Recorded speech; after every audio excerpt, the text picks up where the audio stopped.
just want to go back to quite a ways, 20 years ago.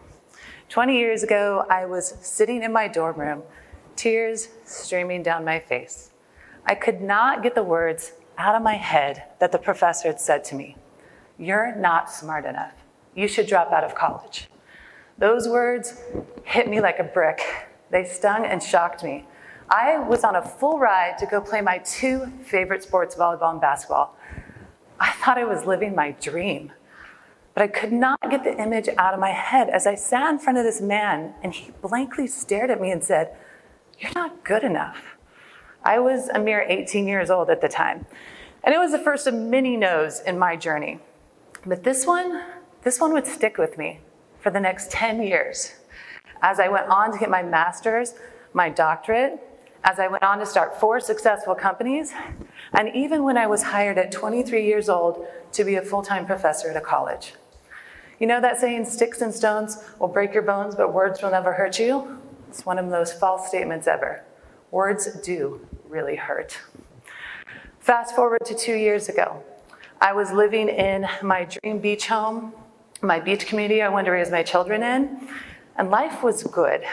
It was really, really good. My businesses were blooming. But the last 18 months have been truly transformational for me. I thought I knew what persistence was until the nation shut down. And in one day, my businesses were taken from me. 19 years of all my work. 19 years, that's a lot. Were gone. I didn't think anyone could take that from you in a heartbeat, in such an instant.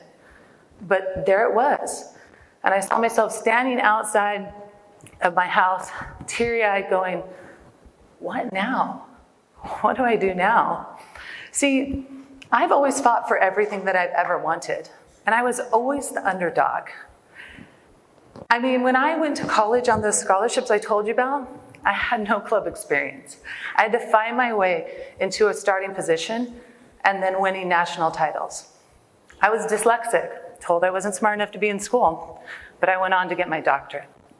And when I became a dean over 20 business universities at the age of 30, one of the youngest women to do that at that university, it was amazing. I mean, that's what I was really good at, beating the odds. Tell me I can't and watch me to succeed.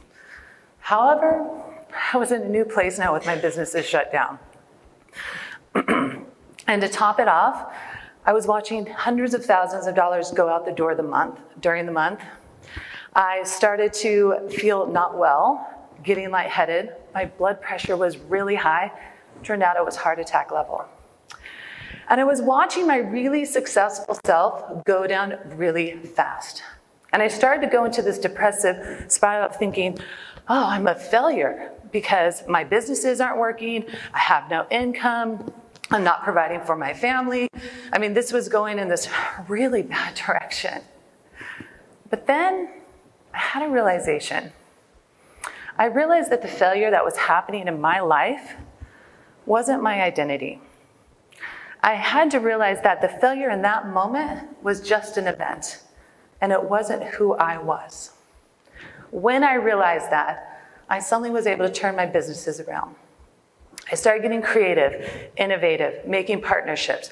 And I may not have been able to get all of my businesses going, but I could get one.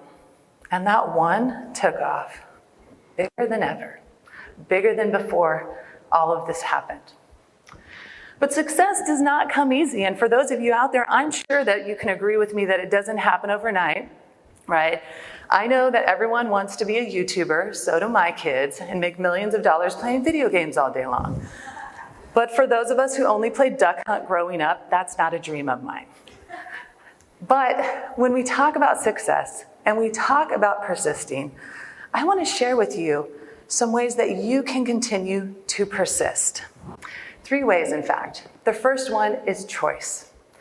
Don't let anyone ever tell you that you don't have a choice. You always have a choice. And the first thing you have to do is make a choice to persist. If you make a choice to persist, then you will persist. But it's your choice.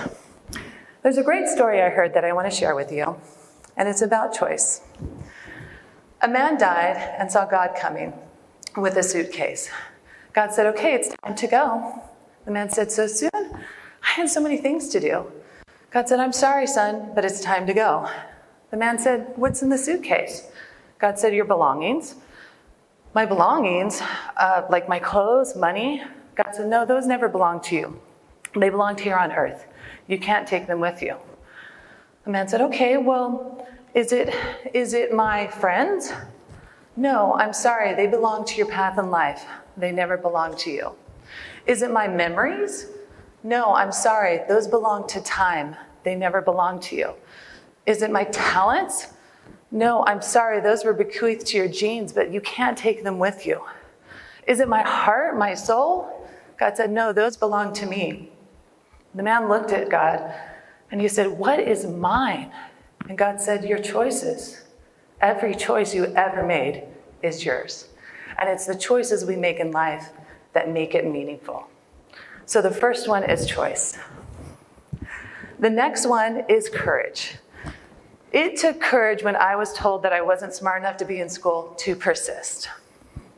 When I went to apply for my first business job, the hiring person said, sweetheart, the English department's down the hall. Women don't do business. It took courage to fill out another application. And it took courage to persist as I went on with my businesses, and I was told I shouldn't and I couldn't, but yet I still went on and I moved ahead. No one ever said that it's going to be easy, but it takes courage to persist. I also want to talk about some people who persisted and changed the world. Henry Ford. You guys probably know the Ford Motor Company, but before Henry was successful, he was bankrupt 5 times and left penniless. The next one is Walt Disney, the beloved Walt Disney. He's been entertaining children for a century.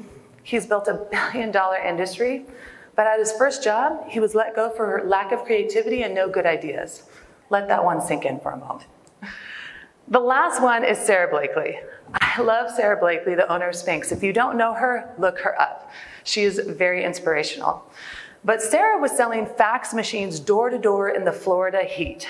And she thought, there's got to be a better undergarment than what I'm wearing. She persisted to create a billion-dollar industry when everyone told her that she shouldn't. Sarah has a quote that I love that I want to share with you. And she said, growing up, my dad would ask us each week what we had failed at. We didn't have something, he would be disappointed because I learned at an early age that failure is not the outcome. So don't be afraid to fail. And I'm so thankful that she didn't fail because I have these great big pants on today and they're fantastic. So thank you, Sarah Blakely.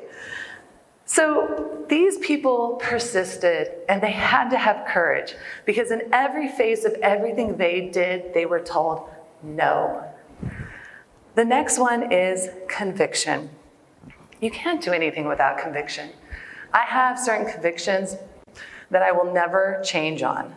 And I can't go after something if I don't believe in it. So in order to persist, you need to have conviction. So we look at this in its simplest form, the caterpillar. You're going to see a video pop up on the screen. For those of you who may not know a little bit about insects, my 10-year-old son has been teaching me a lot. And we were talking about butterflies.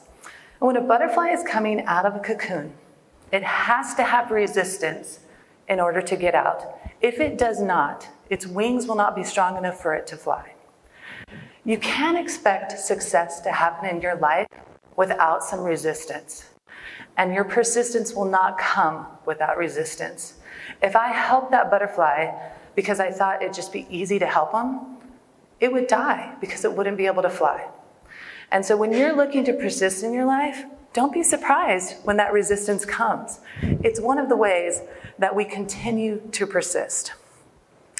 Now you may be thinking, Julie, how do I keep creating persistence in my life? How do I keep doing this?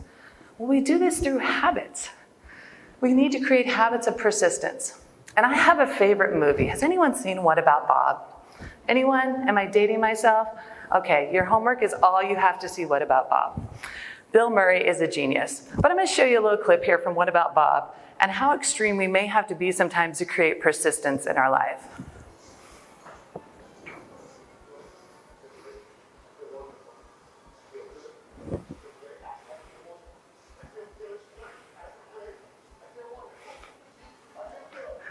And if you couldn't hear that, he was saying, I feel good, I feel great, I feel wonderful.